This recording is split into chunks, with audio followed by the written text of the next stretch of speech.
অর্থাৎ রাসূলুল্লাহ সাল্লাল্লাহু আলাইহি সাল্লামের স্ত্রীদের কাছ থেকে তোমরা যদি কোনো জিনিস চাও, ফাসআলুহুন্না মিন ওয়ারাইন হিজাব, তোমরা পর্দার পিছন থেকে চাইবে। অর্থাৎ ডাইরেক্ট তোমরা উম্মাহাতুল মুমিনাতের সামনে যাবে না। যালিকুম আতহারু লিকুলুবিকুম ওয়া কুলুবিহিন্না, যদি তোমরা পর্দার পিছন থেকে পর্দার মাধ্যম দিয়ে তোমরা যদি উম্মাহাতুল মুমিনাতের কাছে কোনো জিনিস চাও, এটা তোমার আত্মার জন্য এবং তাদের আত্মার জন্য, তিনাদের আত্মার জন্য, হৃদয়ের জন্য এটা বেশি পবিত্রতা। যদি উম্মাহাতুল মুমিনাতের জন্যই বিধান হয়, সাহাবা ইকরামকে যদি যিনারা খায়রুল কুরুনি কারনি সুম্মা আল্লাযীনা ইয়ালুনহুম সুম্মা আল্লাযীনা ইয়ালুনহুম সুম্মা আল্লাযীনা ইয়ালুনহুম, খায়রুল কুরুনের জন্য যদি এই বিধান হয়, তাজ আমরা 1450 বছর পরে আমাদের জন্য কত কঠোর বিধান হতে পারে। আজ যদি আমরা আমাদের সমাজের উপরে আমরা আমাদের ব্রেনকে নিয়ে যাই, আমরা যদি আমাদের সমাজের উপরে গবেষণা করি, তো আমাদের সমাজ পর্দাকে ত্যাগ করেছে, যার কারণে আজকে ব্যভিচার বেড়ে গিয়েছে। আজ মা বোনদের কাছে পর্দা নেই, পর্দার গুরুত্ব নেই, যার কারণে আজকে মা বোনের ইজ্জতকে নিয়ে বর্তমান সমাজ সোশ্যাল মিডিয়ায় তিনারা মেতে থেকেছেন। জেনে রাখবেন মা বোন, আপনারা সাধারণ মনে করেন ইসলাম আপনাদেরকে বাধ্য করে দিয়েছে, ছোট্ট জিনিসের মধ্যে বদ্ধ করে রেখে দিয়েছে। জেনে রাখবেন মা বোন, মহিলাদের জন্য সোনা পরা জায়েজ, পুরুষদের জন্য সোনা পরাকে হারাম করা হয়েছে। চিন্তা করেছেন এই পৃথিবীর সব থেকে মূল্যবান জিনিস হচ্ছে, মূল্যবান সম্পদ হচ্ছে সোনা। আমরা যখন বাজারে গিয়ে আমরা সোনা কিনতে যাই বা বাজার থেকে আমরা সোনা কিনে নিয়ে আসি, আপনি মনে করুন একটা সোনার দোকানে গেলেন, একটা মালা কিনলেন, আপনি কি লক্ষ্য করেছেন সেই মালাটি একটা বাক্সর ভিতরে ভরে দেয়, আবার সেই বাক্সটিকে একটা ছোট্ট ব্যাগে ভরে, আবার সেই ছোট্ট ব্যাগটিকে একটা বড় ব্যাগের ভিতরে ভরে আপনার হাতে তুলে একজন দোকানদার দেয়। মা বোন, আপনারা কি সোনা কিনে এনে বাড়ির দরজায় সোনাকে লটকে রাখেন? বাড়ির দরজায়, বাড়ির সামনে, আগনাতে, ঘরের সামনে, রুমের সামনে সাধারণভাবে কি সোনাকে ফেলে রাখেন? কখনো না। কারণটি কি? সোনা হচ্ছেন মূল্যবান রত্ন, সোনার খুব মূল্য রয়েছে, যার কারণে তাকে খুব বেশি তার হেফাজত আমরা করে থাকি। আমরা বাড়িতে সাধারণভাবে যেখানে সোনা সেখানে সোনাকে ফেলে রাখি না, আমরা সোনাকে বাক্সতে ভরি, বাক্সের ভিতরে ফের আবার আলমারিতে রাখি, আলমারির লকারকে বন্ধ করি, আবার বাইরের বড় গেটটিকে বন্ধ করি, তারপরে ফের সময়তে আমরা রুমের গেটকে বন্ধ করে রাখি। তার কারণটি কি? আমাদের কাছে সোনার মূল্য রয়েছে। মা বোন, ইসলাম আপনাদেরকে সোনার থেকেও বেশি মূল্য দিয়েছে। ইসলাম সোনাকে পরা আপনাদের জন্য জায়েজ করেছে, যার কারণে আপনারা খুব মূল্যবান রত্ন এবং আপনারা হচ্ছেন মূল্যবান সম্পদ এই পৃথিবীর। রাসূলুল্লাহ সাল্লাল্লাহু আলাইহি সাল্লাম বলেন, খায়রু মাতাঈদ দুনিয়াল মারাতুস সালিহা, এই পৃথিবীর সব থেকে উত্তম লাভ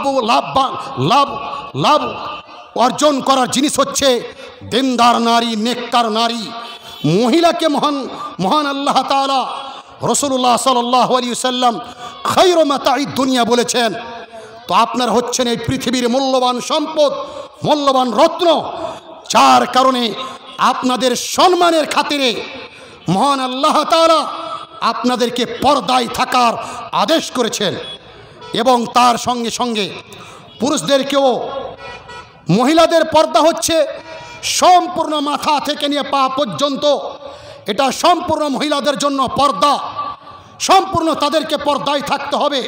অন্য পুরুষের সামনে গেলে শুধু তার চোখও খোলা থাকবে যাতে উনি সামনেকার জিনিস দেখতে পান, বাকি সমস্ত অঙ্গ প্রত্যঙ্গ গায়ের মহরিমের সামনে গেলে আপনাকে সেটাকে ঢাকতে হবে।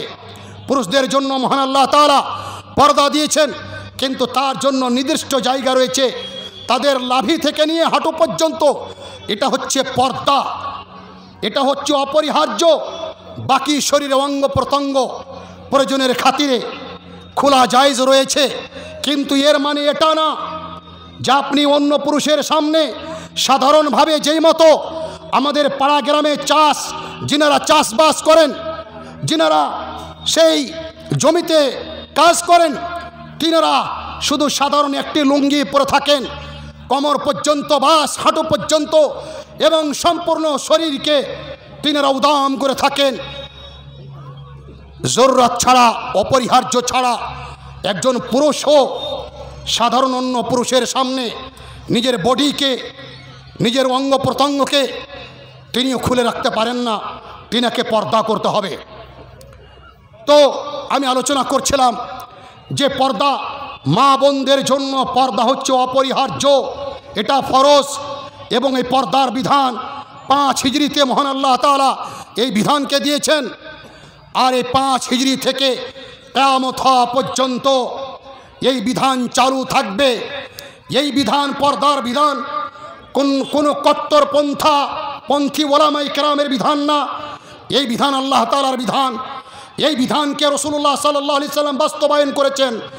এই বিধানকে উম্মাহাতুল মুমিনাত তিনারা পালন করেছেন, সালফে সালেহিন পালন করেছেন, ওলামায়ে কেরাম পালন করে আসছেন, এবং কিয়ামত পর্যন্ত এই বিধান থাকবে।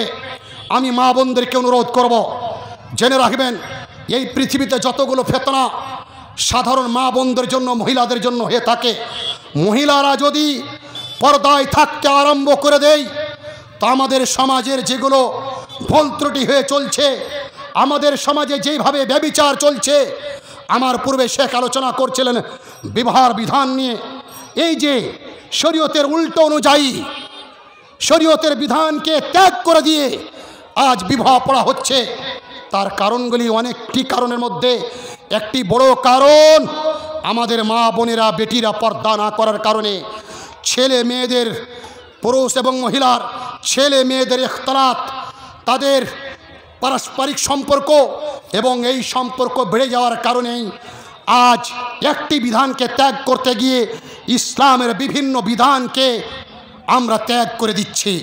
আমি অনুরোধ করব মা বোনদেরকে, আপনারা পর্দায় থাকার চেষ্টা করবেন, এবং এই পর্দা আপনাদের সম্মান দেওয়া হয়েছে পর্দার মাধ্যমে, আপনাদের ইজ্জতে রক্ষা করা হয়েছে পর্দার মাধ্যম দিয়ে, আর আপনাদেরকে এই পর্দার মাধ্যম দিয়ে আপনাদেরকে ইসলাম সম্মান এবং মর্যাদা দিয়েছে।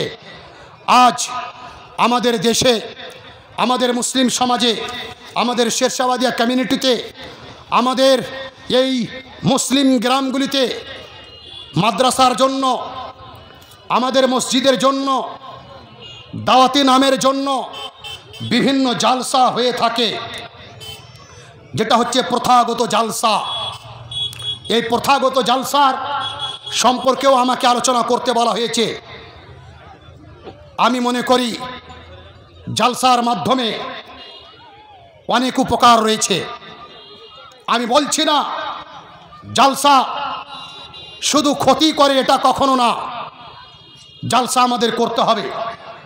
জালসা করতে গিয়ে অনেক মুসলিম ভাইয়ের তাদের ঈমান জাগরণ হয়, অনেক ভাই হেদায়েত পেয়ে যান। খুব ভালো কাজ। নিয়াত যদি ঠিক থাকে, ইন্নামাল আমালু বিন্নিয়াত হিসাবে যদি নিয়াত আপনার আমাদের ঠিক থাকে জালসার জন্য, তো সেই জালসার মাধ্যমে আমরা অবশ্যই নেকি পাবো। কিন্তু যেই প্রথাগত জালসা পশ্চিম বাংলার মাটিতে, বিহারের মাটিতে যেইভাবে জালসা হচ্ছে, আমি জানি না যিনারা জালসার সভাপতি হয়ে থাকেন, যিনারা আলোচক হয়ে বক্তা হয়ে আসেন, যিনারা প্রধান অতিথিও আসেন, যিনারা জালসার কমিটি হয়ে দায়িত্ব পালন করে থাকেন, কাল কিয়ামতের দিন কি জবাব দিবেন? রাসূলুল্লাহ সাল্লাল্লাহু আলাইহি সাল্লাম বলেন, মুসলিম শরীফের হাদিস, আলা কুল্লুকুম রাইন ওয়া কুল্লুকুম মাসউলুন আন রায়াতিহি, তোমাদের মধ্যে প্রত্যেকজন দায়িত্বশীল এবং তার দায়িত্ব সম্পর্কে মহান আল্লাহ তাআলা কাল কিয়ামতের দিন তাকে জিজ্ঞাসা করবেন। একজন জালসার সভাপতিকে আল্লাহ তাআলা সেই সভার সম্পর্কে জিজ্ঞাসা করবেন। একজন গ্রামের মডলকে আল্লাহ তাআলা তার মডলি সম্পর্কে জিজ্ঞাসা করবেন। একজন সর্দারকে তার দায়িত্ব সম্পর্কে আল্লাহ তাআলা প্রশ্ন করবেন। আজ আমাদের সমাজ মরল সর্দার শুধু পান এবং বিস্কিট খাওয়ার জন্য, পান এবং বিস্কিট এবং বিভিন্ন খেজুর খাওয়ার জন্য আমরা হয়ে থাকি। এই ধরনের যদি সর্দার আমরা হয়ে থাকি, আমরা যদি সমাজের সঠিক দায়িত্ব পালন না করে থাকি, কাল কিয়ামতের দিন প্রত্যেকটি সর্দারকে, প্রত্যেকটি মোড়লকে, প্রত্যেকটি গ্রামের দায়িত্বশীলকে, জালসা কমিটির দায়িত্বশীলকে, জালসার সভাপতিকে, জালসা পরিচালন কমিটিকে তার হিসাব দিতে হবে। জালসা হচ্ছে একটি ভালো কাজ, কিন্তু তাকে পদ্ধতিগত হিসাবে ঠিক করতে হবে। যেমন আজকে এই ইত্তেহাদুল উলামা কেরামের পক্ষ থেকে যে সালাফি কনফারেন্স হচ্ছে, কত সুন্দর ব্যবস্থাপনা, পর্দার সঙ্গে মা বোনেরা বসে আছেন এবং পশ্চিম বাংলা বিহারের পণ্ডিত উলামা কেরাম তিনারা বিষয়ভিত্তিক আলোচনা করছেন। সুন্দর খাওয়ার ব্যবস্থা রয়েছে, কোনো দোকান পাশার বসেনি, মা বোনেরা কোনো আড্ডা মারেন না, কোনো মেলা ঠেলা নেই, বাচ্চারা কোনো খেলতে ব্যস্ত নেই। এই ধরনের সালাফি কনফারেন্সের মতো যদি আমাদের মাদ্রাসার জালসাগুলি হয়, আমাদের মসজিদের জালসাগুলি হয়, তা আমি মনে করি সেই জালসাগুলি অত্যন্ত ভালো এবং সমাজের সেই ধরনের জালসার অত্যন্ত প্রয়োজন রয়েছে। কিন্তু জালসার মাধ্যমে যদি আমরা পুরুষ এবং মহিলাকে ইখতিলাত করে দিই, আমরা পুরুষ ও মহিলার মিলন মেলা করে দিই, যেই মতো বিভিন্ন জালসা মালদার মাটিতে হোক, দিনাজপুরের মাটিতে হোক, পশ্চিম বাংলার বিভিন্ন মাটিতে হচ্ছে, আমি মনে করি এই ধর্মীয় জালসার নাম দেওয়াটা ভুল হয়ে যাবে। এই ধর্মীয় জালসার নাম দিয়ে আমরা সভাপতি, আমরা বক্তা, আমরা আলোচক, আমরা কমিটিবর্গ, আমরা কবিরা গুনহার মুরতাকিব হয়ে যাই। এবং জেনে রাখবেন, উসুলে ফিকহের একটা কায়দা রয়েছে, সেই কায়দাটিকে আমাদেরকে মনে রাখতে হবে যে সাদ্দাল্লিল বাব, অনেকগুলো কাজ করতে হবে না, যদি সেই কাজটা করতে গিয়ে যদি কোনো পাপে লিপ্ত হওয়া যায়। যদি আমরা দেখি জালসা করতে গিয়ে আমাদের মা বোনদের সেদিন যদি ইজ্জত লুটে নেই, ব্যভিচারীরা যদি সেই জালসার নাম দিয়ে তেনারা ব্যভিচারী করেন এবং তার সুযোগটা যদি আমরা জালসা কমিটি আমরা করে দিয়ে থাকি, তো আমি মনে করি এই ধরনের জালসার কোনো প্রয়োজন নেই, বরঞ্চ এই ধরনের জালসা করে আমরা পাপে লিপ্ত হব। জালসা করতে হবে, আমাদেরকে পদ্ধতিগুলোকে আমাদেরকে চেঞ্জ করতে হবে, সিস্টেমগুলিকে আমাদেরকে চেঞ্জ করতে হবে। মহিলাদের জন্য পারলে সম্পূর্ণ দিনে ব্যবস্থা করতে হবে। আজ আমি এই সভা থেকে আরও একটি মেসেজ দিতে চাই। অনেক জায়গায় দেখছি অনেক জালসা হচ্ছে, 2 দিন জালসা, একদিন মহিলা একদিন পুরুষ। মহিলাদের জন্য সারা রাত জালসা, দ্বিতীয় দিন পুরুষদের জন্য সারা রাত জালসা। এই জালসা আরও ক্ষতিকর। তার কারণটি কি? আমার এই অল্প তজরবা হিসাবে, প্র্যাকটিক্যাল আমার তজরবা হিসাবে আমি বলছি এটাতে আরও ক্ষতিকারক। তার কারণ কি? যদি পুরুষ মহিলার একসঙ্গে জালসা হয়, কম করে মেয়ের সঙ্গে বাবা এসেছেন, কম করে স্ত্রীর সঙ্গে স্বামী এসেছেন, কিন্তু যখন মহিলাদের জন্য শুধু জালসা, পুরুষের কোনো ব্যবস্থা নেই, তখন বাড়ি থেকে টোটো ভাড়া করে, ভুটভুটি ভাড়া করে, বিভিন্ন গাড়ি ভাড়া করে আমার মেয়ে আপনার মেয়ে চলে গিয়েছে, আর সে তার বয়ফ্রেন্ডকে বা তার যার সঙ্গে তার সম্পর্ক রয়েছে মোবাইলের মাধ্যম দিয়ে সে ডেকে নিয়েছে। আমি ভাবছি আমার মেয়ে সেই সাদলি চকের জালসায় রয়েছে, কিন্তু আমার মেয়ে আরও কোথায় চলে গিয়েছে। এই রাস্তাটি খুলল কে? জালসা কমিটি। যার কারণে মহিলাদের জন্য শুধু আলাদা সারা রাত্রি জালসা, এটা আরও ভুল। এই পদ্ধতি আমার তজরবা হিসাবে এটা আরও ভুল। আমি অনুরোধ করব, জালসার পদ্ধতিগুলিকে আমাদেরকে চেঞ্জ করতে হবে, জালসা করতে হবে। জালসার মাধ্যম দিয়ে ইসলামী প্রতিষ্ঠানগুলি টিকে থাকে, আমাদের এই সাধারণ জনগণের, সাধারণ পাবলিকের ঈমান বৃদ্ধি পায় এবং উলামা ইকরামের আলোচনার মাধ্যমে তিনারা সেই দান দিয়ে থাকেন। যার কারণে আজ মালদার মাটিতে, দিনাজপুরের মাটিতে, পশ্চিম বাংলা, বিহারের মাটিতে বিভিন্ন প্রতিষ্ঠানগুলি খুব ভালো চলছে। জালসা একটি ভালো কাজ, কিন্তু পদ্ধতিগত আমাদেরকে চেঞ্জ করতে হবে, নচেত যেই প্রথাগত জালসা আমরা করে যাচ্ছি, এই জালসায় লাভ থেকে ইসলামের ক্ষতি বেশি। আমাদের মা বোনদের পর্দা না করার কারণে তাদের এই জালসার মধ্যই দিয়ে তাদের ইজ্জত নষ্ট করা হয়। এই জালসার মাধ্যম দিয়ে, প্রথাগত জালসার মাধ্যম দিয়েই মা বোনেরা, পুরুষ ও মহিলা মেলার সঙ্গে তিনারা যুক্ত হয়ে যান। আমাদের সমাজের কিছু গুরুজন, কিছু ভাইরা তিনারা বলেন, মৌলানা শুধু আপনারা, মাদানী সাহেব, আপনারা শুধু জালসার ব্যাপারেই কঠোর পন্থা অবলম্বন করার চেষ্টা করেন। আমাদের মেয়েরা কি মেলাতে যায় না? আমাদের মেয়েরা কি বাজার যায় না? দাদু আমার, আপনার মেয়ে বাজার যাচ্ছে, তার দায়িত্ব হচ্ছেন আপনি, দায়িত্বশীল আপনি। আপনার মেয়ে বাজার গেল, সেটা আপনার কর্তব্য, আপনি সঙ্গে যাবেন, সেটা আপনার কর্তব্য।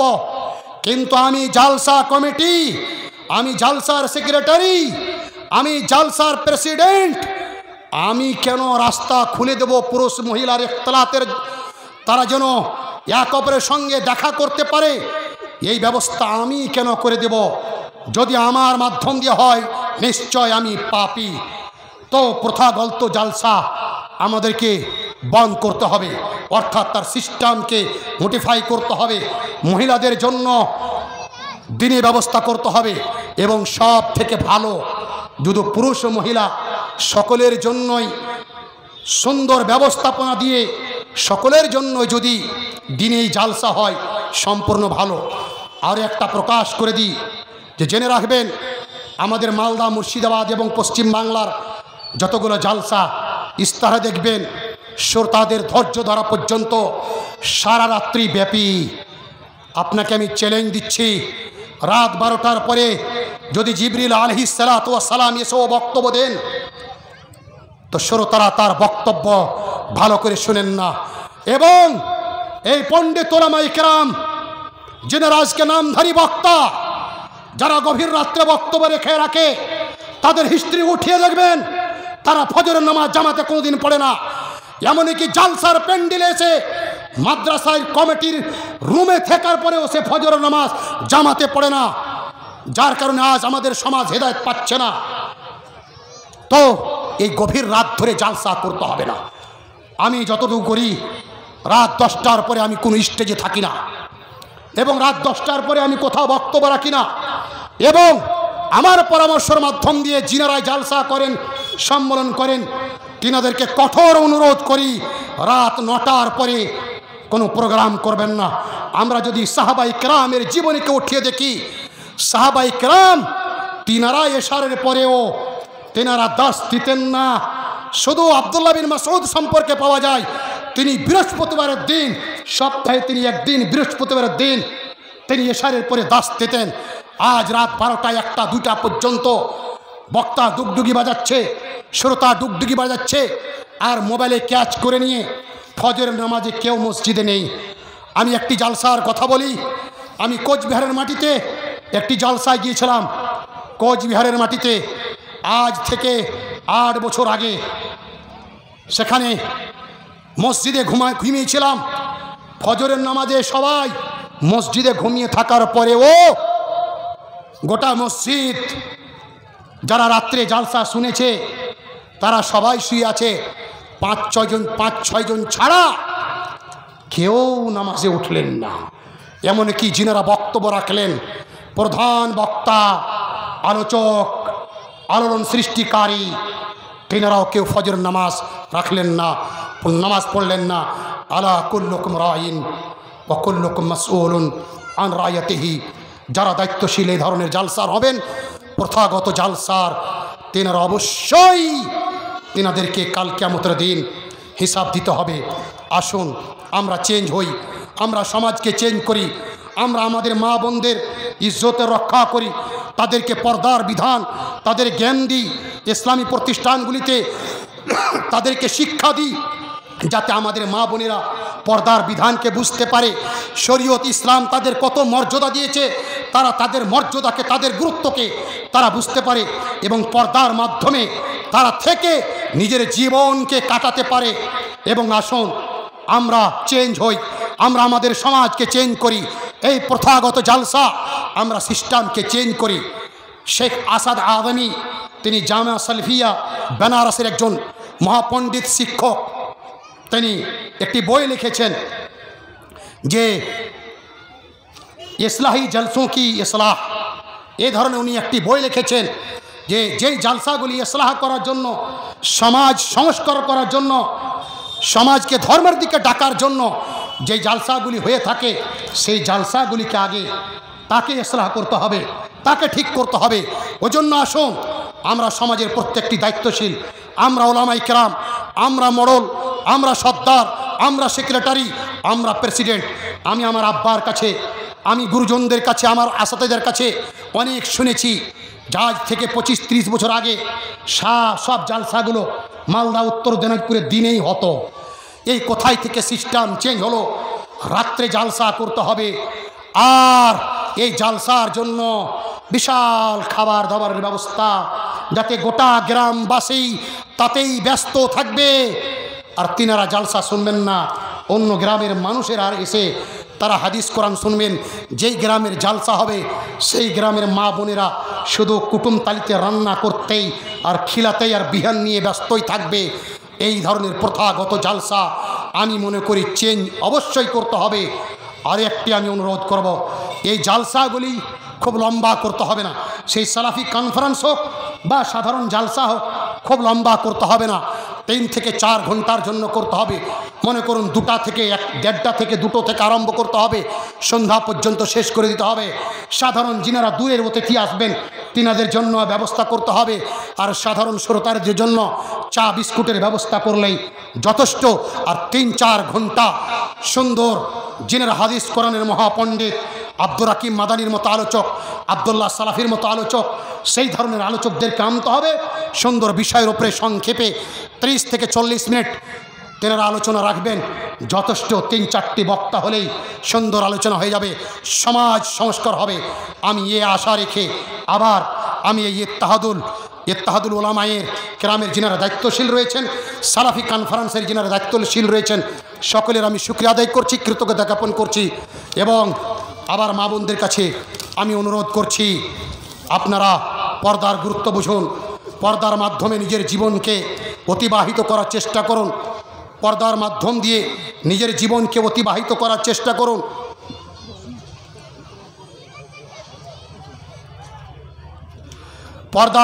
পর্দার সঙ্গে নিজের জীবনকে অতিবাহিত করুন। আমার কাছে একটি প্রশ্ন এসেছে, পর্দা করে মহিলাকে সঙ্গে নিয়ে তার স্বামী বাজার করতে যেতে পারে? জি, অবশ্যই যেতে পারে।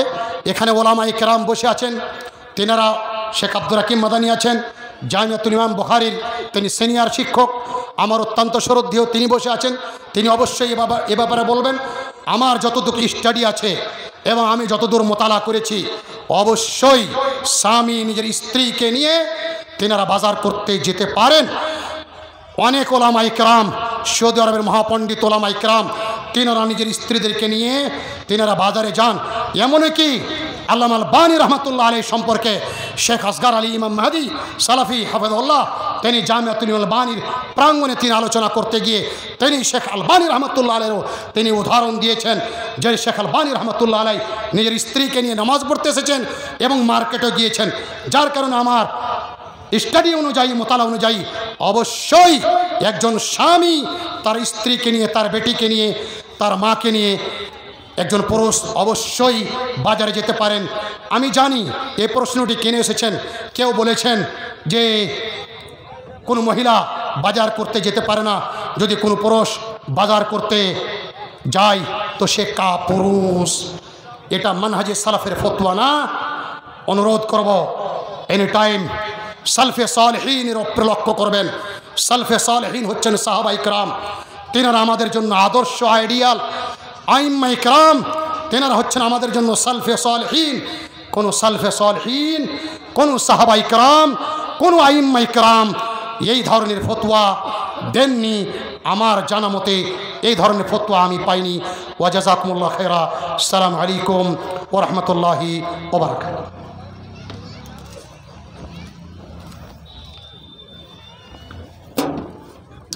অনেক অনেক ধন্যবাদ শেখ মতিউর রহমান মাদানিকে।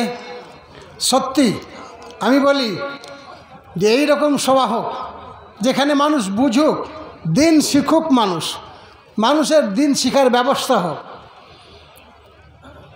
উনি জালসাকে প্রথাগত জালসা নিয়ে কথা বললেন। এই মুহূর্তে আমি একটি কথা, এখানে আমাদের সাদলিচক অঞ্চল নয়, আমাদের মালিয়র অঞ্চল, আশেপাশের বিভিন্ন অঞ্চল থেকে মানুষ এসেছেন। যারা এসেছেন তারা তারা লিডিং পয়েন্টে রয়েছেন। আমি তাদের উদ্দেশ্যে বলবো, প্রথম আজকে প্রতিজ্ঞা করে যান, আমার গ্রামের জালসা, আমার মাদ্রাসার জালসা, আমার মসজিদের জালসা, সে জালসা হবে, সেখানে একটিও দোকান বসতে দেব না। এই প্রতিজ্ঞা করে আজকে এখান থেকে উঠুন, তারপরে সিস্টেম চেঞ্জ হবে ইনশাআল্লাহ।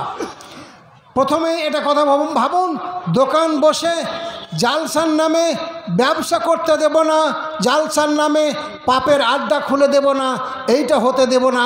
আজকে যারা এসেছেন তারা এই দায়িত্ব নিয়ে এখান থেকে যাবে ইনশাআল্লাহ। এরপরে আমি বলতে চাইছি, মাদানী সাহেব যেটা কথা বললেন, আমি এই প্রতিষ্ঠানের প্রথম ছাত্র। এই প্রতিষ্ঠান যখন একেবারেই অঙ্কুর অবস্থাতে ছিল, তখনকার এখানকার আমি ছাত্র। আমি দেখেছি সেই যুগে আমার শ্বশুর মশাইরা বক্তা ছিলেন, মাওলানা আব্দুল রহমানি সাহেব ছিলেন, মাওলানা মুসলিম রহমানি ছিলেন, গিয়াসউদ্দিন হাবরি সাহেব ছিলেন, মুসলিম সোনাপুরি ছিলেন, ইনারা ছিলেন বক্তা সেই যুগের। সেই সময় দেখা হয়েছে যে সকাল 10টা থেকে জালসা শুরু হতো, দুপুর পর থেকে শুরু হতো। যদি আমরা সিস্টেমটা চেঞ্জ করে দিই, আজকেই দেখুন, আজকে আমরা জোহরের নামাজে জোহর আসর পড়লাম, তারপরে টানা 3 ঘন্টা আমাদের আলোচনা হলো খাওয়া দাওয়ার পরে। এইরকম সিস্টেমে যদি আমরা দিনেই যদি জালসাগুলি করি, সমস্যা নেই। মানুষের কাছ থেকে আমরা আগাম টাকা নিয়ে নিচ্ছি। সমস্যা হচ্ছে, আমি বিভিন্ন জালসাতে থাকি, সত্যি খুবই কষ্ট হয় আমাকে, আমার ওই দায়বদ্ধতার জায়গা থেকে দাঁড়িয়ে আমাকে যেতে হয়, কিন্তু আমার মনে খুব কষ্ট হয়। আমি গত 30 তারিখে চাঁচলে একটা জালসার সভাপতি হিসাবে ছিলাম, সেইখানে গিয়ে আমার মন ভরেছিল। এই রকম চেয়ারের সিস্টেমে মেয়েদের পর্দার ব্যবস্থা প্রথম থেকে নিয়ে শেষ পর্যন্ত, এমন একটা গ্রামে যেইখানে হানাফিদের জায়গা, সেই জায়গাতে দেখলাম প্রথম থেকে নিয়ে শেষ পর্যন্ত পুরো স্টেজ ভর্তি, এবং 3-4 ঘন্টার আলোচনা হলো, সত্যি মন ভরে গেল। সেই রকম সেইখানে বিশেষ বিষয়ভিত্তিক আলোচনা হয়েছিল।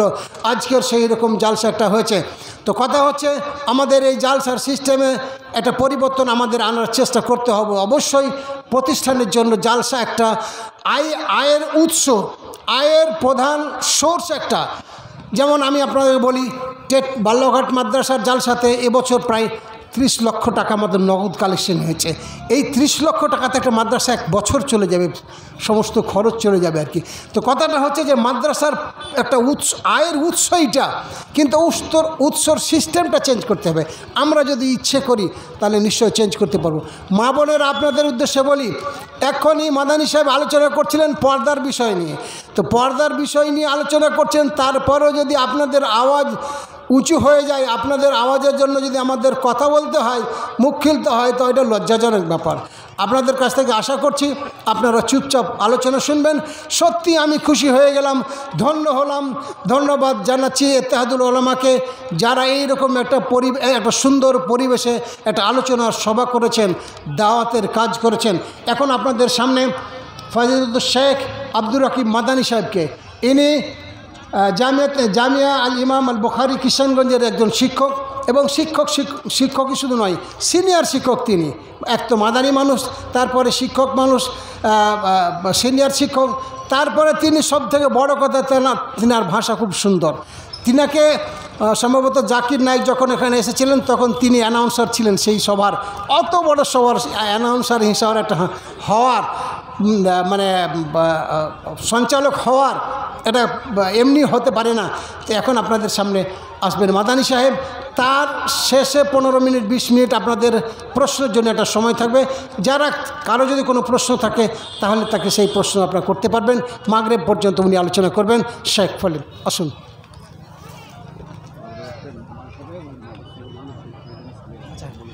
আরও একটি কথা বলে নিচ্ছি, যারা এই মাদ্রাসার ফিল্ডে মোটরসাইকেলগুলো রেখেছেন, ভাই দয়া করে ওটাকে সরিয়ে নিন। কেন যে এতগুলো লোককে আমরা মাগরিব এবং এশা নামাজ দুটো একসাথে পড়ে নিব, অত জায়গা দিতে পারবো না। ফলে যাদের মোটরসাইকেলগুলো একটু সরিয়ে নেন, আমরা মসজিদ, বারান্দা এবং নিচে একসাথে নামাজ পড়ব। এই জন্য একটু দয়া করে যদি এটা করতেন তো ভালো হতো। আসুন শেখ।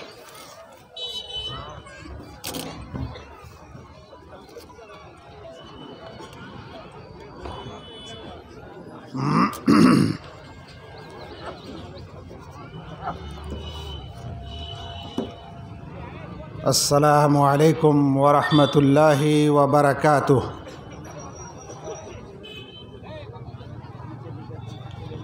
इन्नल हम्दुलिल्लाह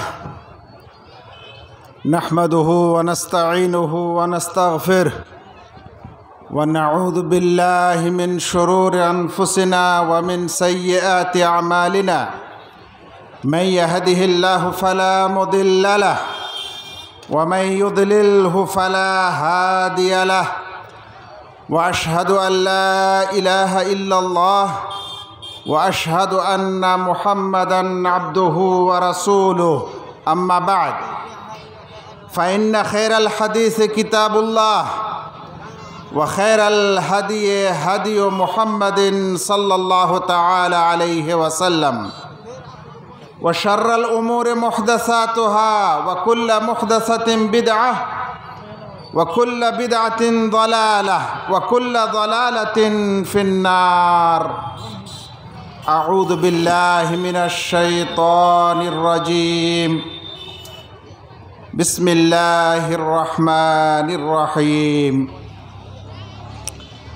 हुवल्लज़ी बअस फिल उम्मिय्यीना रसूलन मिनहुम यतलू अलैहिम आयातिही व युज़क्कीहिम व युअल्लिमुहुमुल किताब वल हिकमह व इन कानू मिन क़ब्लु लफ़ी ज़लालिम मुबीन।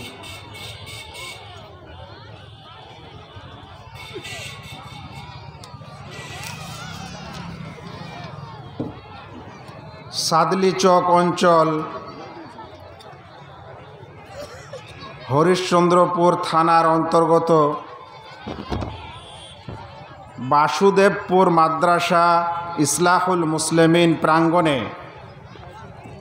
इत्तेहादुल उलामार परिचालनाय आजकेर এই অনুষ্ঠিত সভায় আসতে পেরে আলহামদুলিল্লাহ খুশি বোধ করছি। উক্ত সালাফি কনফারেন্সের সম্মানিত সভাপতি মহোদয়, সভার সঞ্চালক মহাশয় এবং স্টেজে উপস্থিত ও স্টেজের দুই পাশে উপস্থিত অত্র এরিয়ার সম্মানিত ওলামায়ে কেরামগণ,